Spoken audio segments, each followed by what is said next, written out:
100% placement అంటారు. స్టూడెంట్ని ఒక మార్క్స్ మిషన్ లాగా ట్రైన్ చేస్తున్నారు. వాడికి స్కిల్స్ ఉంటాయంటే ఉండవు, కమ్యూనికేషన్ స్కిల్స్ అస్సలు ఉండవు. దీని గురించి మనం వీడియో ఎండ్ దాకా మాట్లాడుకుందాం.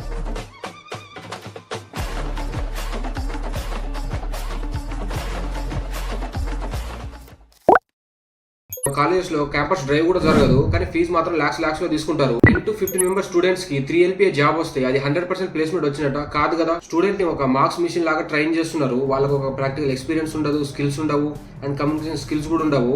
కానీ అట్లాంటి స్టూడెంట్ ని వాళ్ళు ఒక డిగ్రీ చేతిలో పెట్టి బయట నూకేస్తున్నారు, నువ్వు ఎటైనా సావని. అసలు రియల్ ప్రాబ్లం ఏంటిదంటే, ఒక స్టూడెంట్ కి వాల్యూ క్రియేట్ చేయకుండా వాడికి బయట నూకేస్తే అది ఎంతవరకు కరెక్ట్? అది వాడికి స్కిల్స్ ఉంటాయంటే ఉండవు, కమ్యూనికేషన్ స్కిల్స్ అస్సలు ఉండవు, కానీ అట్లాంటి స్టూడెంట్ ని సర్టిఫికేట్ ఇచ్చి బయట నూకేస్తున్నారు. దానివల్ల వాడు ఏం చేసుకోగలుగుతాడు? దీని గురించి మనం వీడియో ఎండ్ దాకా మాట్లాడుకుందాం. చాలా మంది చూస్తున్నారు కానీ సబ్స్క్రైబ్ చేసుకోవట్లేదు. సబ్స్క్రైబ్ చేసుకుని వీడియో ఎండ్ దాకా చూడండి. ఇంటర్మీడియట్ అయిపోయిన తర్వాత చాలా మంది స్టూడెంట్స్ ఒక డ్రీమ్ తోని ఇంజనీరింగ్ లో జాయిన్ అవుతారు. అండ్ చాలా మంది పేరెంట్స్ కూడా మా కొడుకు బీటెక్ చేసి మంచి జాబ్ చేసుకుని మంచి సెటిల్ అవుతారని అనుకుంటారు. కానీ వాళ్ళు అనుకున్నట్టే అది అవ్వట్లేదు.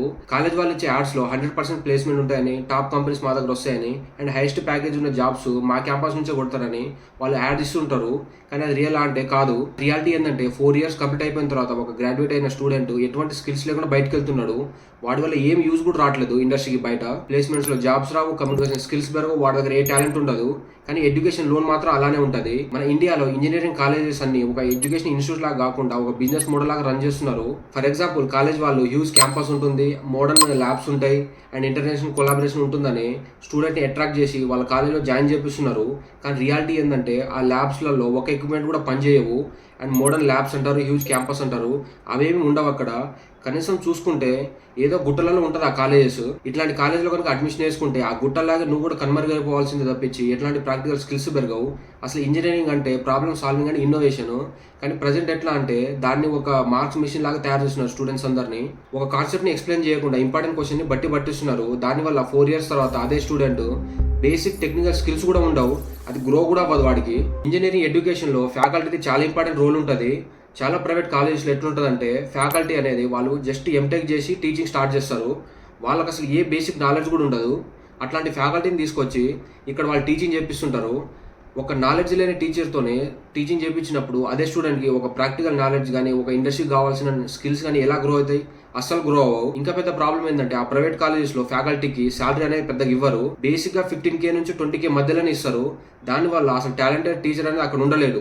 వాళ్ళకు శాలరీ కూడా కరెక్ట్గా ఇవ్వక చాలా మంది టీచర్స్ చేంజ్ అవుతూ ఉంటారు. అలా చేంజ్ అవ్వడం వల్ల స్టూడెంట్కి ఒక సబ్జెక్ట్ మీద గ్రిప్ అనేది ఉండదు. ఒక ఫ్యాకల్టీ నుంచి ఏ ఇన్ఫర్మేషన్ అయితే వస్తుందో నెక్స్ట్ ఆ ఫ్యాకల్టీ నుంచి ఆ ఇన్ఫర్మేషన్ గట్టిగా రాదు. దానివల్ల కూడా వాడికి చాలా ఇంపాక్ట్ పడుతుంది. ఇంకా కొన్ని కేసెస్లో లెక్చరర్స్ అటెండెన్స్ కోసం మాత్రమే వెళ్తారు క్లాస్లోకి. ఇంకొంతమంది అయితే హడావిడిగా ఏదో ఒక సిలబస్ కంప్లీట్ చేయాలన్నట్టుగా టీచింగ్ చేస్తుంటారు. అది స్టూడెంట్కి అర్థమైందా లేదా అనేది ఎవ్వరు పట్టించుకోరు. పెద్ద పెద్ద కాలేజెస్లో జరిగే పెద్ద మిస్టేక్ ఇది. ఒక PhD చేసినటువంటి ఫ్యాకల్టీ అనేది చాలా కాలేజ్లో చాలా తక్కువ ఉన్నాయి. ఎంటెక్ అంటే బేసిక్ స్కిల్స్ నాలెడ్జ్ ఏం లేకుండా ఉండేటటువంటి టీచర్ని తీసుకొచ్చి ఒక ఫ్యూచర్ ఇంజనీర్ని నువ్వు టీచ్ చేపిస్తే వాడు ఏం నేర్చుకుంటారు వాళ్ళ దగ్గర నుంచి? టీచర్సే కరెక్ట్గా లేనప్పుడు వాడు సబ్జెక్ట్ ఎప్పుడు నేర్చుకోవాలి, సబ్జెక్ట్ తర్వాత స్కిల్స్ ఎప్పుడు నేర్చుకోవాలి, ఎప్పుడు వాడు ప్లేస్మెంట్లో సెలెక్ట్ అవ్వాలి, ఇవన్నీ ఉన్నాయి కదా. ఎన్ని ప్యారల్స్ పెట్టుకొని చాలామంది కాలేజెస్ ఎట్లా అంటే 100% ప్లేస్మెంట్ అంటారు. అది ఏ లెక్కన 100% ప్లేస్మెంట్ అర్థం కాదు. మళ్ళీ కొన్ని కాలేజెస్లో BPO జాబ్స్ని కూడా ప్లేస్మెంట్లో ఇంక్లూడ్ చేస్తాయి. అండ్ అట్లాగే కొన్ని కంపెనీస్ ఇంటర్న్షిప్స్ కూడా ప్రొవైడ్ చేస్తాయి. వాటిని కూడా క్యాంపస్ ప్లేస్మెంట్ డ్రైవ్లో వీళ్ళు సెలెక్ట్ అయ్యారు, మంచి ప్యాకేజ్ వచ్చిందని కూడా బయట చెప్పుకుంటారు వాళ్ళు. ఇంకొంతమంది స్టూడెంట్స్ ఆఫ్ క్యాంపస్లో జాబ్స్ కొడతారు. ఆ జాబ్స్ని కూడా వాళ్ళేదో ఇప్పించినట్టుగా వాళ్ళ క్యాంపస్లో వచ్చినట్టుగా వాళ్ళు కౌంట్ చేసుకుంటారు. మళ్ళీ ఫ్లెక్సీలో పెద్దగా వేపిస్తారు, మా క్యాంపస్ నుంచే ఇతను సెలెక్ట్ అయ్యింది అన్నట్టుగా. ఇంజనీరింగ్ కాలేజెస్లో ప్లేస్మెంట్లో ఎక్కువ మంది స్టూడెంట్స్కి జాబ్స్ ఇచ్చే companies TCS, Infosys, Wipro and Cognizant. ఈ కంపెనీస్ నుంచి మనము రిక్రూట్మెంట్ చేసుకుంటే దాన్ని మంచి ప్లేస్మెంట్ అని అంటాం. అండ్ అట్లాగే హై రిక్రూట్మెంట్ అంటాం.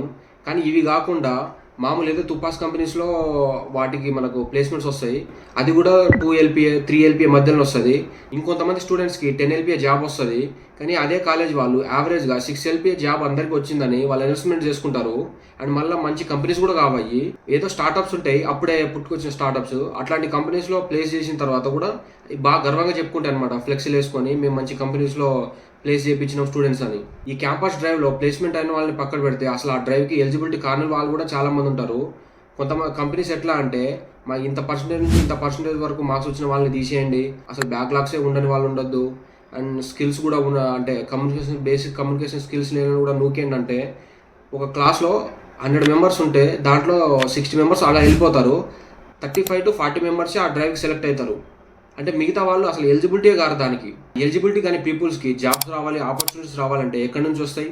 మళ్ళీ దాంట్లోంచి టాలెంటెడ్ స్టూడెంట్స్ బయటకు వెళ్తారు. కొన్ని కాలేజెస్ ఫైనల్ ఇయర్లో ప్లేస్మెంట్ ట్రైనింగ్స్ ఇస్తాయి. అవి కూడా బేసిక్ కోడింగ్ అని, రీజనింగ్ అని, అర్థమెటిక్. దీనివల్ల వాడికి ఎట్లాంటి యూజ్ ఉండదు. అది ఎంతవరకు యూజ్ ఉంటుంది, కానీ ఒక స్టూడెంట్కి కావాల్సింది real time experience, real time వాడు ప్రాజెక్ట్ చేయగలగాలి అండ్ ఇండస్ట్రీ టూల్స్ నాలెడ్జ్ కావాలి. ఇవేమీ లేకుండా ఒక స్టూడెంట్ని గ్రాడ్యుయేట్ డిగ్రీ చేతిలో పెట్టి పాస్ చేసి బయట నూకుతున్నారు. ఈ స్ట్రగుల్ అంతా ఫేస్ చేసి కొంతమంది స్టూడెంట్స్ కొన్ని కంపెనీస్లో ప్లేస్ అవుతారు. ఆ ప్లేస్ అయిన తర్వాత ఆ కంపెనీస్ వాళ్ళు ఏం చేస్తారంటే బాండ్ డ్రాప్ ఇస్తారు. 2 years 3 years. ఆ బాండ్ని బ్రేక్ చేస్తే 50,000 నుంచి 2 లక్షల మధ్యలో మనీ కట్టాలంట రిటర్న్. వల్ల దానివల్ల టాలెంటెడ్ స్టూడెంట్స్ అదే శాలరీకి వాడు అక్కడే స్టిక్ అయి ఉండాల్సి వస్తుంది. టాలెంటెడ్ స్టూడెంట్స్ బయటకు వచ్చినా కానీ అక్కడ ఒక టాలెంటెడ్ ఎంప్లాయీ అక్కడే ఉండిపోవాల్సి వస్తుంది తప్పించి వాడు అక్కడ నుంచి బయటకు రాలేకపోతున్నాడు. అండ్ ఇదొక పెద్ద మైనస్ అనమాట చాలా కంపెనీస్ దగ్గర ఉండేవి. ఆ కంపెనీస్లో యావరేజ్గా 4 LPA ప్యాకేజ్ అంటారు, కానీ ఇన్ హ్యాండ్ మాత్రం 18 నుంచి 20K మధ్యలో వస్తుంది. మధ్యలో దాంట్లో PF కట్ అవుతుంది, దాంట్లో టాక్సెస్ కట్ అవుతాయి, బోనస్ అని ఇవన్నీ చాలా కట్టింగ్స్ ఉంటాయి. అవన్నీ పోను ఒక ఎంప్లాయీకి వచ్చేది మాత్రం చాలా తక్కువ. ఒక సక్సెస్ఫుల్ స్టూడెంట్ ఆఫ్ క్యాంపస్లోనే మంచి జాబ్ తెచ్చుకుంటాడు. వాడికున్న నాలెడ్జ్లోనే ఏదో కంపెనీలో ఇంటర్న్షిప్ అన్న చేసి, లేకపోతే ఏదైనా ఒక కోర్స్ నేర్చుకొని అండ్ కమ్యూనికేషన్ స్కిల్స్ నేర్చుకొని ఏదైనా ఎక్స్పీరియన్స్ తెచ్చుకొని మంచి ప్యాకేజ్తోని మంచి కంపెనీలో ప్లేస్ అవుతాడు వాడు. కానీ ఇదంతా వాడు కాలేజ్ పాస్ అయిన తర్వాత బయటకు వచ్చి చేయడానికి. అట్లాంటప్పుడు ఇంజనీరింగ్ కాలేజెస్ ఎందుకు? ఓన్లీ పనికిరాని చేతిలో డిగ్రీ పెట్టడానిక? దానికోసం నేను లక్షల ఫీజులు కట్టడం అండ్ కాలేజెస్ కూడా ఇంత పెద్ద పేర్లు పెట్టుకొని బయట నడిపించుకోవడం. చాలామంది పేరెంట్స్ ఎట్లా అంటే మా కొడుకు ఏదో మంచిగా చదువుకొని జాబ్ తెచ్చుకొని మంచిగా సెటిల్ అవుతారు అనుకుంటారు. అట్లా మురుస్తారు చాలామంది. కానీ వాళ్ళ మురిపాలు అట్లనే ఉండిపోయేలాగా చాలా కాలేజెస్ అలానే రన్ అవుతున్నాయి. ఒక స్టూడెంట్కి వాల్యూ క్రియేట్ చేసేటటువంటి ఎటువంటి స్కిల్స్ కానీ ఎటువంటి నాలెడ్జ్ కానీ ఒక్క స్టూడెంట్ కూడా ప్రొవైడ్ చేస్తలేవు. బేసిక్ స్కిల్స్ కూడా ప్రొవైడ్ చేస్తలేవు. అట్లాంటప్పుడు లక్షల ఫీజు తీసుకోవడం ఎందుకని? ఒకటైతే ఆలోచించు, నువ్వు అసలు ఇంజనీరింగ్ ఎందుకు చేయాలనుకుంటున్నావు, ఏ కాలేజీలో చేయాలనుకుంటున్నావు, నీ ఫ్యూచర్ ఎక్స్పెక్టేషన్స్ ఏంటిది, నీ గోల్స్ ఏంటి, నీ డ్రీమ్స్ ఏంటిది, నీ విజన్ ఏంటిది, అది నీకు ఫస్ట్ నీకు క్లారిటీగా తెలవాలి. అది తెలిసిన రోజే నువ్వు నెక్స్ట్ స్టెప్ అయ్యి అప్పటి వరకు నువ్వు ఇంకో 1 year టైం వేస్ట్ చేసుకున్నా కానీ నో ప్రాబ్లం. కానీ అదే 1 year ఏదో ఒక పిచ్చకుంట్ల కాలేజీలో నువ్వు అడ్మిషన్ వేసుకొని ఆ 1 year ఏదో చదివినాం టైం వేస్ట్ కాకుండా అనుకుంటే మాత్రం నీ లైఫే వేస్ట్ అవుతుంది. ఎందుకంటే ప్రాక్టికల్ అండ్ ఉన్న ఎక్స్పీరియన్స్ నేను చెప్తున్నా కాబట్టి మాట విను. ఒక కాలేజ్ని ఎలా సెలెక్ట్ చేసుకుంటే లాస్ట్ ఇయర్ ప్లేస్మెంట్ పర్సంటేజ్ ఎంత, ఈ ఇయర్ ప్లేస్మెంట్ ఎంత వస్తుంది, అసలు ఆ కాలేజ్కి ప్లేస్మెంట్ పర్సంటేజ్ ఎంత ఉంది, అసలు ప్లేస్మెంట్స్ వస్తాయా రావా, అసలు క్యాంపస్ డ్రైవ్ జరుగుతుందా లేదా, ఇదైతే మెయిన్. అండ్ మెయిన్గా నీకు కావాల్సిన స్కిల్స్ నేర్పిస్తారా లేదా, నీకు కావాల్సిన ఫ్యూచర్కి కావాల్సినటువంటి స్కిల్స్ కానీ ఇండస్ట్రీకి కావాల్సినటువంటి కమ్యూనికేషన్ స్కిల్స్ కానీ నీకు నేర్పిస్తారా లేదా, అవి అయితే నువ్వు బాగా చూసుకోవాలి ఒక కాలేజ్లో అడ్మిషన్ వేసినప్పుడు. అంతేగాని ఒక కాలేజ్లో అమ్మాయిలు బాగున్నారా, ఫీజు తక్కువ ఉంది, ఫ్యాకల్టీకి మేడమ్స్ బాగున్నారా అని ఇవి చూసుకుంటూ నువ్వు ఎప్పుడైతే అడ్మిషన్ ఇస్తావో నీ ఫ్యూచర్ మడ్డ కూర్చున్నట్టే. ఎందుకంటే పర్సనల్ ఎక్స్పీరియన్స్ నేను చెప్తున్నా. అండ్ ఈ ఛానల్ స్టార్ట్ చేసింది కూడా అందుకే, నేను చేసిన మిస్టేక్స్ మీరు చేయొద్దని. అండ్ నా పర్సనల్ ఎక్స్పీరియన్స్ నుంచి చెప్పేది ఏంటిదంటే చాలా ఫోకస్గా ఆలోచించు. ఇంటర్మీడియట్ అయిపోయిన తర్వాత నువ్వు ఆలోచించాలి. నీ కెరీర్ గైడెన్స్ అనేది అప్పటి నుంచే స్టార్ట్ అవ్వాలి. అప్పటి నుంచి స్టార్ట్ అయితేనే నీ కెరీర్ అనేది స్టెప్ బై స్టెప్ అక్కడ నుంచి బిల్డ్ అవుతుంది. లేకపోతే బేస్మెంట్ లేని ఒక హౌస్ లాగా పడిపోతుంది. అండ్ చాలామంది స్టూడెంట్ ప్రాబ్లమ్ కూడా ఇదే. అండ్ ఈ వీడియోలో మనం డిస్కస్ చేసింది కూడా ఇదే. కమ్యూనికేషన్ స్కిల్స్ ఉండదు, బేసిక్ నాలెడ్జ్ ఉండదు, కోడింగ్ కూడా ఉండదు వాళ్ళకు. ఆఫ్ క్యాంపస్లో ఏదో తిప్పలు పడుకుంటా వాళ్ళు జాబ్ సంపాదిస్తారు.